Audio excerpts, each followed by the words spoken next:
Hi there, this is Jonathan Ginsberg. I'm a Social Security disability attorney. And this video is for you if you're getting frustrated with the long delays in the disability process and you're frustrated with your attorney because nothing seems to be happening and you're thinking about changing attorneys. You want to hire somebody new. Well, my advice to you would be do everything you possibly can to try to work things out with your current attorney.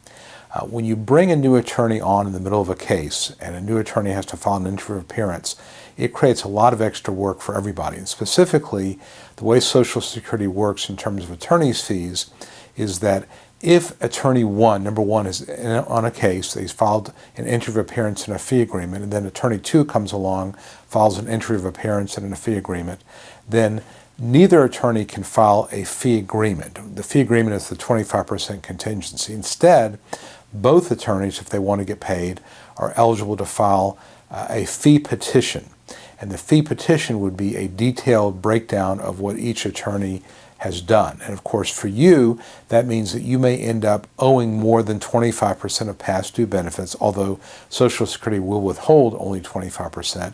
But more importantly, a lot of attorneys are going to be very hesitant to accept a case when there's been a prior attorney and they have to go through the headache and the time expenditure to file a fee petition. And I know that judges don't like fee petitions either. It's a lot of extra work for them.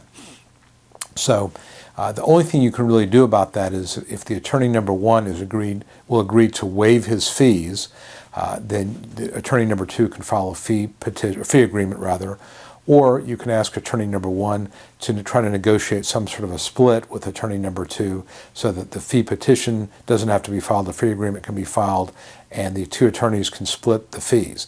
But again, realize that as an attorney doing this kind of work, I do most of my work as I get close to the hearing, and I'm going to be reluctant to take a case where I'm not going to get the full 25% of my fee just because you had chosen somebody else who maybe had the case for a year and a half and really not much was being done but had a lot of time into it, and now I've got to take a 10% or a 15% fee instead of 25%. So I'm going to be reluctant to take a case when there's been another attorney on it. And the other thing is, quite frankly, if another attorney was on the case and then you terminate that attorney, I've got to live in the community with these other attorneys. I don't want to be known as an attorney who steals cases. So again, I'm going to be reluctant to take on a case if there's been another attorney involved. So my advice when somebody calls me and says, I'd like you to take on my case, I'm not happy with my current attorney, the first thing I'm going to say is call your current attorney, try to work things out.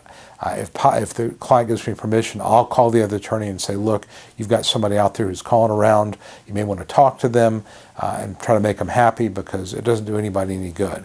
And if that doesn't work, then certainly I would consider working something out with attorney number one, especially if attorney number one has not been in the case very long. But I'm not going to do anything if I don't first have a conversation with attorney number one and try to work something out with him, because again, I don't want a reputation of somebody who steals cases. I've had that done to me. It's not very pleasant. I don't want, again, to do that to anybody else. So big picture is if you have a case and you're not happy with your attorney, number one, it's going to be difficult to find another attorney to take the case, especially another attorney who is someone who does a lot of this type of work locally. And number two is it's a lot of extra work for everybody, and attorney number one may not be willing to waive his fees. Certainly if you've been on a case for a year and a half and you've spent a lot of time and effort, you put paralegal time into it, attorney time into it, whatever the case may be, you may not be willing to just walk away. You're going to say, no, I want to get paid at least something for my efforts, and if you can't work something out with the second attorney, then you have to file the fee petition, and so it gets very complicated. So try to work it out with your current attorney, try to avoid switching attorneys, try to make a good decision at the outset. Don't just respond to who's got the fanciest ad or the guy you see on TV or even the person you see on the internet. Ask a lot of questions, do your due diligence, and try to find somebody that you're comfortable with from the start to the very end. So again, this is my opinion about not the reason why you don't want to try to bring a new attorney on in the middle of your case. If you have any questions about this or any comments, please feel free to let me know. And of course, if you have any questions about anything with regard to Social Security, please let me know that as well, and I'll try to incorporate that into a future video. If you like this video, please give it a thumbs up or like it on YouTube or Facebook, wherever you see it. And again, please keep those questions and comments coming. Again, I'm Jonathan Ginsberg, and I'll talk to you soon.